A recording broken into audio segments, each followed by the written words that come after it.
Hi friends, ನಿಮ್ಮೆಲ್ಲರಿಗೂ ಕೂಡ ನಿಮ್ಮದೇ ಆಗಿರ್ತಕ್ಕಂಥ ಯೂಟ್ಯೂಬ್ ಚಾನಲ್ ಸ್ಟಡಿ ವಿತ್ ಪರಶುರಾಮ್ಗೆ ಸ್ವಾಗತ ಅಂತ ಹೇಳ್ತಾ 2026-27ನೇ ಶೈಕ್ಷಣಿಕ ಸಾಲಿನಲ್ಲಿ ಯಾರೆಲ್ಲ SSLCಯಲ್ಲಿ ವ್ಯಾಸಂಗ ಮಾಡಲಿಕ್ಕೆ ಪ್ರಮೋಟ್ ಆಗಿದ್ದೀರಿ, ಸೊ ನಿಮ್ಮೆಲ್ಲರಿಗೂ ಕೂಡ ನಿಮ್ಮ SSCಗಾಗಿ ಒಂದು ರೋಡ್ ಮ್ಯಾಪನ್ನು ಕೊಡ್ತಾ ಇದ್ದೀವಿ. ಸೊ ಖಂಡಿತವಾಗಿ ಈ ರೋಡ್ ಮ್ಯಾಪನ್ನು ನೀವು ಅಪ್ಲೈ ಮಾಡಿದ್ದೇ ಆದರೆ ಖಂಡಿತವಾಗಿ ಅಬೌವ್ 95+ ಸ್ಕೋರನ್ನು ನೀವೇನು ಮಾಡ್ತೀರಾ ಅಂತಂದರೆ ಗ್ಯಾರಂಟಿಯಾಗಿ ಪಡಿತೀರಿ. ಬಟ್ ಇಲ್ಲಿ ಹೇಳಿರ್ತಕ್ಕಂಥ ಟ್ರಿಕ್ಸ್ಗಳನ್ನು, ಸ್ಟ್ರಾಟಜಿಸ್ಗಳನ್ನು ನೀವೇನು ಮಾಡಬೇಕು, ಫಾಲೋ ಅಪ್ ಮಾಡಬೇಕು. ಇದೇ ತರನಾಗಿರ್ತಕ್ಕಂಥ SSLCಯ ಎಲ್ಲ ಪಾಠದ LBAಗಳಾಗಿರ್ಬೋದು, ಓಕೆ, ಪಾಠದ ಎಕ್ಸರ್ಸೈಸ್ನ ಪ್ರಶ್ನೋತ್ತರಗಳಾಗಿರ್ಬೋದು, ನಿಮ್ಮ ಎಲ್ಲ FA SA ಎಕ್ಸಾಮ್ನ ಪ್ರಶ್ನೆ ಪತ್ರಿಕೆಗಳು ನಮ್ಮ ಯೂಟ್ಯೂಬ್ ಚಾನಲ್ದಲ್ಲಿ ಸಿಗ್ತವೆ. ಸೊ ಎಲ್ಲವುಗಳನ್ನು ಹೋಗಿ ಯೂಟ್ಯೂಬ್ ಚಾನಲ್ನಲ್ಲಿ ನೋಡ್ಕೊಡ್ರಿ ಅಂತ ಹೇಳ್ತಾ, ಮತ್ತು ಹೊಸ ವೀಡಿಯೋಗಳು ಕೂಡ ನಿಮಗಾಗಿ ಲೈನಪ್ ಮಾಡ್ತಾ ಇದ್ದೀವಿ. ಸೊ ಅವುಗಳನ್ನು ಸಹಿತ ತುಂಬ ಮೋಸ್ಟ್ ಇಂಪಾರ್ಟೆಂಟ್ ಆಗಿರ್ತಕ್ಕಂಥ ವೀಡಿಯೋಸ್ಗಳು ನಿಮಗೆ ಕೊಡ್ತೀವಿ. ಸೊ ಫಸ್ಟ್ ಆಫ್ ಆಲ್ ನಿಮಗೆ ಗೊತ್ತಿರ್ತಕ್ಕಂಥ ವಿಷಯ ಏನಪ್ಪ ಅಂದರೆ ಟೆಕ್ಸ್ಟ್ ಬುಕ್ಗಳನ್ನು ಕಡ್ಡಾಯವಾಗಿ ಓದಬೇಕು. ಸೊ ಈ ವರ್ಷ ನಿಮಗೆ ಇರ್ತಕ್ಕಂಥದ್ದು ಒಂದು ಗುಡ್ ನ್ಯೂಸ್ ಏನಂತಂದರೆ ಕೇವಲ 5 ಸಬ್ಜೆಕ್ಟ್ ಇದ್ದಾವೆ. First language, second language, so then maths ಇದೆ, ಸೈನ್ಸ್ ಇದೆ, ನೆಕ್ಸ್ಟ್ ಸೋಷಿಯಲ್ ಸೈನ್ಸ್ ಇದೆ. ಸೊ ಹಿಂದಿ ಏನು ಮಾಡ್ತಾ ಇದ್ದಾರೆ ಅಂದರೆ ಗ್ರೇಡಿಂಗ್ಗೆ ಒಳಪಡಿಸ್ತಾ ಇದ್ದಾರೆ, ಅದ್ರ ಬಗ್ಗೆ ನೋಡೋಣ. ಸೊ ಬಟ್ ಸದ್ಯಕ್ಕೆ ಇರ್ತಕ್ಕಂಥ ಮಾಹಿತಿ ಪ್ರಕಾರ ನೀವು ಕೇವಲ 5 ವಿಷಯಗಳನ್ನು ಮಾತ್ರ ಓದೋದಿದೆ. ಸೊ ಭಾಳ ಕಷ್ಟ ಇಲ್ಲ. ಸೊ ಹೀಗಾಗಿ ಆರಾಮಾಗಿ ನೀವೇನು ಮಾಡ್ತೀರಿ ಅಂತಂದರೆ ಸ್ಕೋರ್ಗಳನ್ನು ಮಾಡ್ತೀರಿ. ಸೊ ಕೊಟ್ಟಿರ್ತಕ್ಕಂಥ KTBSನ ಟೆಕ್ಸ್ಟ್ ಬುಕ್ಗಳನ್ನು ನೀವು ಏನು ಮಾಡಬೇಕು, ಮಿನಿಮಮ್ 3 ಸಾರಿ ಆದಂದರೆ ಕ್ಲಿಯರಾಗಿ ಓದಬೇಕು. ಕ್ಲಿಯರ್ ಅಂತಂದರೆ ಯಾವ ಪಾಠದಲ್ಲಿ ಯಾವ ಶಬ್ದ ಎಷ್ಟನೇ ಲೈನಲ್ಲಿದೆ ಅನ್ನೋದನ್ನು ಕೂಡ ನಿಮಗೆ ಗೊತ್ತಾಗಬೇಕು. ಆ ತನಾಗಿರ್ತಕ್ಕಂಥ ಕ್ಲಿಯರ್ ಆಗಿರ್ತಕ್ಕಂಥ ಪಠ್ಯಪುಸ್ತಕಗಳನ್ನು ಓದಬೇಕು. ಸೊ ಇದು ಮೋಸ್ಟ್ ಮ್ಯಾಂಡೇಟರಿ ಮತ್ತು ಇಂಪಾರ್ಟೆಂಟ್ ಆಗಿರ್ತಕ್ಕಂಥ ಫ್ಯಾಕ್ಟು. ಎರಡನೇದು DSC-RT ಅವರು ಬಿಟ್ಟಿರ್ತಕ್ಕಂಥ LBAಗಳನ್ನು ಸಾಲ್ವ್ ಮಾಡಬೇಕು. ಆಲ್ರೆಡಿ ಅವ್ರು ಸಾಲ್ವ್ ಮಾಡಿದ್ದೇನೆ ಇದ್ದಾವೆ, ಓಕೆ, ಅದ್ರ ಬಗ್ಗೆ ನೀವೇನು ಚಿಂತೆ ಮಾಡಲಿಕ್ಕೆ ಹೋಗಬೇಡಿ. ಅಲ್ಲಿ ಪ್ರಶ್ನೆಗಳು ಮತ್ತು ಉತ್ತರಗಳು ಎರಡನ್ನೂ ಕೂಡ ಕೊಟ್ಟಿದ್ದಾರೆ ಪಾರ್ಟ್ ವೈಸು. ಅಷ್ಟು ನೀವೇನು ಮಾಡಬೇಕು, ಕಂಪಲ್ಸರಿಯಾಗಿ ಬಾಹೆಟ್ ಮಾಡ್ತೀರಿ ಅಥವಾ ಎಲ್ಲ ಪ್ರಶ್ನೆಗಳಿಗೆ ಉತ್ತರಗಳನ್ನು ನೀವು ಬರಿಬೇಕು. ಸೊ ಮೂರನೇದು ಏನಂತಂದರೆ ಈ ಪಠ್ಯಪುಸ್ತಕ ಮತ್ತು LBA ಇವೆಲ್ಲ ಬಿಟ್ಟು ನೀವೇನು ಮಾಡಬೇಕು, ಎಕ್ಸ್ಟ್ರಾ ಕ್ವಶನ್ಸ್ಗಳನ್ನು ರೆಡಿ ಮಾಡ್ಕೋಬೇಕು, ಓಕೆ. ಸೊ ಇದು ಎಕ್ಸ್ಟ್ರಾ ಕ್ವಶನ್ ಆನ್ಸರ್ಗಳು ನಿಮಗೆ ಬಹಳ ಮೋಸ್ಟ್ ಇಂಪಾರ್ಟೆಂಟಾಗಿ ಕೆಲಸವನ್ನು ಕೊಡ್ತದೆ. ಇದನ್ನು ನಾವೇನಂತೀವಿ ಅಂದರೆ ಹೆಚ್ಚುವರಿ ಪ್ರಶ್ನೆಗಳು ಅಂತ ಕರಿತೀವಿ. ಸೊ ಟೆಕ್ಸ್ಟ್ ಬುಕ್ನಲ್ಲಿನ ಎಕ್ಸರ್ಸೈಸ್ ಪ್ರಶ್ನೆಗಳಾಗಿರ್ಬೋದು, LBAದಲ್ಲಿನ ಪ್ರಶ್ನೆಗಳಾಗಿರ್ಬೋದು, ಅವೆಲ್ಲವುಗಳನ್ನು ಹೊರತುಪಡಿಸಿ ನೀವೇನು ಮಾಡಬೇಕು, ಪ್ರತಿ ಪಾಠಕ್ಕೆ ಹೆಚ್ಚಿನ ಪ್ರಶ್ನೆಗಳನ್ನು ಉತ್ತರ ಸಹಿತ ರೆಡಿ ಮಾಡಬೇಕು. ಅದು ಯಾವ ಪಾಠಕ್ಕೆ ವೇಟೇಜ್ ಇದೆ ನೋಡಿ. ಯಾಕಂದರೆ ಈಗಾಗಲೇ ನೀವು ಲಾಸ್ಟ್ ಇಯರ್ ವೇಟೇಜನ್ನು ತೊಗೊಂಡು ಓದಿ ಹಿಂದೆ ಇರ್ತಕ್ಕಂಥ ವರ್ಷದ ಒಂದು ಬ್ಲೂ ಪ್ರಿಂಟು ಮತ್ತು ಮಾಡೆಲ್ ಕ್ವಶನ್ ಪೇಪರ್ಗಳನ್ನು ರೆಫರ್ ಮಾಡಿ. ಸೊ ಈ ವರ್ಷವೂ ಕೂಡ ನಿಮಗೆ ಮಂಡಳಿಯವರು ಕೊಡ್ತಾರೆ ಬ್ಲೂ ಪ್ರಿಂಟ್ ಆಗಿರ್ಬೋದು ಮತ್ತು ಮಾಡೆಲ್ ಕ್ವಶನ್ ಪೇಪರನ್ನು ಅವರು ರಿಲೀಸ್ ಮಾಡ್ತಾರೆ. ಸೊ ಅದೇ ಆಧಾರದ ಮೇಲೆ ಈ ಬ್ಲೂ ಪ್ರಿಂಟ್ ಪ್ರಕಾರನೇ ಯಾವ ಪಾಠದಿಂದ ಎಷ್ಟು ಅಂಕದ ಪ್ರಶ್ನೆಗಳು ಬರ್ತಾ ಇದ್ದಾವೆ ಅನ್ನೋದನ್ನು ಕನ್ಫರ್ಮ್ ಮಾಡೋ ಸಲುವಾಗಿ ನೀವೇನು ಮಾಡಬೇಕು, ಅಷ್ಟು ಎಕ್ಸ್ಟ್ರಾ ಕ್ವಶನ್ ಆನ್ಸರ್ಸ್ಗಳನ್ನು ನೀವೇನು ಮಾಡಿಪ್ಪ ಅಂತಂದರೆ ರೆಡಿ ಮಾಡಿ. ಇನ್ನೊಂದು ಏನು ಅಂತಂದರೆ ನಿಮ್ಮದೇ ಆಗಿರ್ತಕ್ಕಂಥ ಟೈಮ್ ಟೇಬಲನ್ನು ರೆಡಿ ಮಾಡಿಕೊಡ್ರಿ. ಸೊ ಯಾವುದೇ ಕಾರಣಕ್ಕೂ ಓನ್ ಆಗಿರ್ತಕ್ಕಂಥ ಟೈಮ್ ಟೇಬಲ್, ನಿಮ್ಮ ವೀಕ್ನೆಸ್ಸು ನಿಮ್ಮ ಸ್ಟ್ರೆಂತು ನಿಮಗೆ ಗೊತ್ತಿದೆ. ನಿಮಗೆ ಯಾವ ವಿಷಯ ಈಸಿ ಅನಿಸುತ್ತೆ ಅದನ್ನು ವಾರಕ್ಕೆ 2 to 3 ಟೈಮ್ಸ್ಗಳನ್ನು ಓದೋದು. ಯಾವ ವಿಷಯ ಡಿಫಿಕಲ್ಟ್ ಅನಿಸ್ತದಲ್ಲ ಅದನ್ನು ನೀವೇನು ಮಾಡಬೇಕು, ಪ್ರತಿನಿತ್ಯನೂ ಕೂಡ ಏನು ಮಾಡಬೇಕಂತಂದರೆ ಓದಬೇಕು. ಸೊ ಇದು ನಿಮ್ಮ ಟೈಮ್ ಟೇಬಲು. ಸೊ ವಿಶೇಷವಾಗಿರ್ತಕ್ಕಂಥ ನಿಮ್ಮ ವೈಯಕ್ತಿಕ ಅನುಗುಣವಾಗಿ ಇಂಡಿವಿಜುವಲ್ ಡಿಫ್ರೆನ್ಸ್ ಅಂತೀವಿ. ಎವ್ರಿ ಚೈಲ್ಡ್ ಈಸ್ ಡಿಫ್ರೆಂಟ್ ಇರ್ತದೆ. ಆತನ ಅಂಕಗಳಾಗಿರ್ಬೋದು, ಆತನ ಗುಣ ಆಗಿರ್ಬೋದು, ಆತನ ಬುದ್ಧಿ ಸಾಮರ್ಥ್ಯ. ಸೊ ಹೀಗಾಗಿ ನೀವೇನು ಮಾಡಿ ಅಂದರೆ ಪರ್ಸ್ನಲ್ ಆಗಿರ್ತಕ್ಕಂಥ ಟೈಮ್ ಟೇಬಲನ್ನು ಸಜೆಸ್ಟ್ ಮಾಡಿ. ಪ್ರತಿ ವಿಷಯವನ್ನು ಓದುವಾಗ ನೀವೇನು ಮಾಡಬೇಕು, 3 ಸ್ಟೆಪ್ಸಲ್ಲಿ ಅದನ್ನು ಡಿವೈಡ್ ಮಾಡ್ಕೋಬೇಕು. 3 ಸ್ಟೆಪ್ಸಲ್ಲಿ ಪ್ರತಿ ವಿಷಯವನ್ನು. ಸೊ ಮಿನಿಮಮ್ ನೀವೇನು ಮಾಡಬೇಕು, 1 ಅವರನ್ನು ಪ್ರತಿ ವಿಷಯಕ್ಕೆ ಮೀಸಲಾಗಿಟ್ಟರೆ 1 ಅವರನ್ನು 30 ಮಿನಿಟ್ಸನ್ನು ಏನು ಮಾಡಬೇಕು, ರೀಡಿಂಗನ್ನು ಮಾಡಬೇಕು. 30 ನಿಮಿಷ ಏನು ಮಾಡಬೇಕು, ರೀಡಿಂಗ್ ಮಾಡ್ತೀರಿ.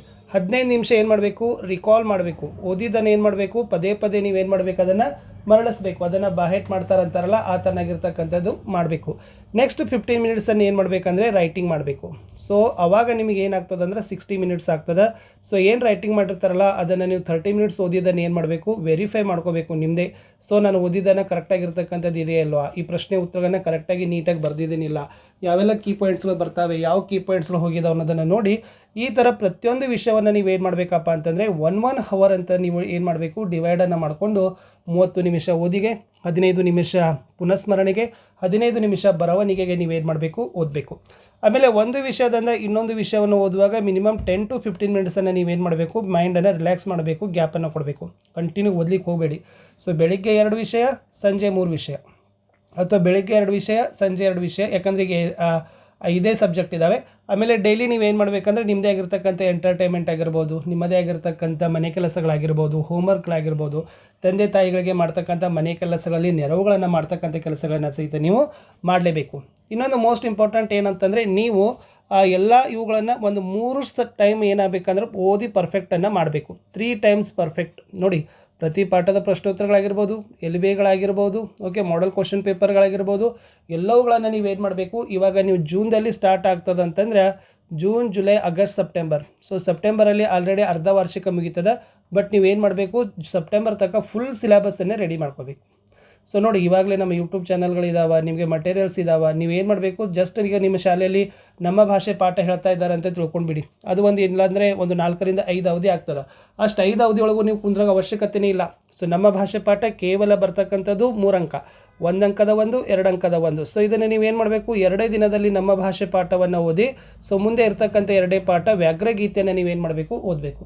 ಸೊ ಪ್ರತಿಯೊಂದನ್ನು ಕೂಡ ನೀವೇನು ಮಾಡಬೇಕಪ್ಪ ಅಂತಂದರೆ ನಿಮ್ಮದೇ ಆಗಿರ್ತಕ್ಕಂಥ ಓದಿನ ಭಂಗಿಯಲ್ಲಿ, ಸ್ಟೈಲಲ್ಲಿ ನೀವು ಓದಿದರೆ ಖಂಡಿತವಾಗಿ ಅಂಕಗಳು ನಿಮಗೆ ಸಿಗ್ತವೆ. ಸೊ ನಾವು ಮೇನ್ ಫೋಕಸ್ ಮಾಡ್ತಕ್ಕಂಥದ್ದು ನಿಮ್ಮ ರೈಟಿಂಗಾಗಿ. ನೋಡಿ, ಇನ್ನೂ ಯಾರೆಲ್ಲ ದುಂಡಾಗಿ ಬರೆಯೋಕ್ಕೆ ಬರೋದಿಲ್ಲ ಅವರು ಇನ್ನೂ ನಿಮಗೆ ಸಮಯಕ್ಕೆ ಅವಕಾಶ ಇದೆ. SA1ವರೆಗೂ ಕೂಡ, ಇಟ್ ಮೀನ್ಸ್ ಇನ್ನೂ ಒಂದು 3 to 4 ಮಂತ್ವರೆಗೂ ಕೂಡ ನೀವೇನು ಮಾಡ್ಬೋದು, SA1ವರೆಗೆ ರೈಟಿಂಗನ್ನು ಇಂಪ್ರೂವ್ಮೆಂಟ್ ಮಾಡ್ಕೊಳ್ಬೋದು. ಯಾಕಂದರೆ ನಾವು ನೋಡ್ತಾ ಇದ್ದೀವಿ ಪ್ರತಿ ವರ್ಷ ಪರೀಕ್ಷಾ ಫಲಿತಾಂಶಗಳಲ್ಲಿ ಏನಾಗ್ತದಪ್ಪ ಅಂದ್ರೆ, ಯಾರು ಉತ್ತರ ಪತ್ರಿಕೆಯಲ್ಲಿ ನೀಟಾಗಿ ಪ್ರೆಸೆಂಟೇಷನ್ ಮಾಡ್ತೀರಿ, ಸೊ ಖಂಡಿತವಾಗಿ ಸ್ಕೋರ್ ಕೊಡ್ತಾ ಇದ್ದಾರೆ. ಸೊ ಯಾರ್ದು ರೈಟಿಂಗ್ ಸರಿ ಇಲ್ಲ ಅಲ್ಲಿ ಅಂಕಗಳು ಕಡಿತ ಆಗ್ತಾ ಇದ್ದಾವೆ. ವಿಶೇಷವಾಗಿ ಲ್ಯಾಂಗ್ವೇಜ್ಗಳಿಗೆ ಬಂದಾಗ ಏನು ಮಾಡ್ತಾರಪ್ಪ ಅಂದರೆ ಅಲ್ಲಿ ಬಹಳಷ್ಟು ನೀಟ್ನೆಸ್ಸು, ಗ್ರಾಮರ್ ಮಿಸ್ಟೇಕ್ಸ್ಗಳನ್ನು ಡಿಟೆಕ್ಟ್ ಮಾಡ್ತಾರೆ, ಕಂಡುಹಿಡಿತಾರೆ. ಸೊ ಅಲ್ಲಿ ನಿಮ್ಗೆ ಏನು ಮಾಡ್ತಾರೆ ಅಂದರೆ ಅಂಕಗಳನ್ನು ಕಡಿತ ಮಾಡ್ತಾರೆ. ಬಟ್ ಕೋರಲ್ಲಿ ಹಂಗಿರೋದಿಲ್ಲ. ಬಟ್ ಅದಕ್ಕಾಗಿ ನೀವೇನು ಮಾಡಬೇಕು ಅಂತಂದರೆ ಫ್ರೆಂಡ್ಸ್, ಚೆನ್ನಾಗಿ ಶುದ್ಧವಾಗಿ ಬರೀತಕ್ಕದ್ದನ್ನು ಕಲ್ಕೊಡ್ರಿ. ಭಾಷೆಗಳಲ್ಲಿ ನಿಮ್ಮ ಫಸ್ಟ್ ಲ್ಯಾಂಗ್ವೇಜ್ ಮತ್ತು ಸೆಕೆಂಡ್ ಲ್ಯಾಂಗ್ವೇಜು ಮತ್ತು SS ಸೈನ್ಸ್ ಮ್ಯಾಥ್ಸಲ್ಲಿ ಪಾಯಿಂಟ್ಸ್ ವೈಸ್ಗಳನ್ನು ನೀವೇನು ಮಾಡಬೇಕು, ಬರೀಬೇಕು. ಯಾವುದೇ ಪ್ರಶ್ನೆಗಳನ್ನು ಕೂಡ ಇದೇ ಥರನಾಗಿ ಬರ್ತದಂತ ಊಹಿಸೋದಿಲ್ಲ. ಲೈನ್ ಟು ಲೈನ್ ಎಲ್ಲ ಟೆಕ್ಸ್ಟ್ ಬುಕ್ನಲ್ಲಿರ್ತಕ್ಕಂಥ ಕನ್ಸೆಪ್ಟ್ಗಳನ್ನು ಪಿನ್ ಟು ಪಿನ್ ಆಗಿ ನೀವು ಓದಿದ್ದೆ ಆದರೆ ಫ್ರೆಂಡ್ಸ್, ಖಂಡಿತವಾಗಿ ಯಾವ ಅಂಜಿಕೆ ಇಲ್ಲದೆ ಹೆದರದೆ ನೀವೇನು ಮಾಡ್ತೀರಿ, ಒಳ್ಳೆ ಅಂಕಗಳು ನಿಮ್ಗೆ ಏನಾಗ್ತದಪ್ಪ ಅಂದರೆ ಸಿಗ್ತದೆ. ಸೊ ಒಟ್ಟಾರೆ ಈ ವಿಡಿಯೋದಲ್ಲಿ ನಾನು ನಿಮ್ಗೆ ಏನು ಮಾಡಿದ್ದೀನಿ ಅಂತಂದರೆ, ನಿಮ್ಮ ಟೆಕ್ಸ್ಟ್ ಬುಕ್ ಆಗಿರ್ಬೋದು, ನಿಮ್ಮ LBಗಳಾಗಿರ್ಬೋದು, ಬ್ಲೂ ಪ್ರಿಂಟ್ ಆಗಿರ್ಬೋದು, last year model question paper ಆಗಿರ್ಬೋದು, ಮತ್ತು 5 ವರ್ಷದ PYQಗಳನ್ನು ಸಾಲ್ವ್ ಮಾಡಬೇಕು.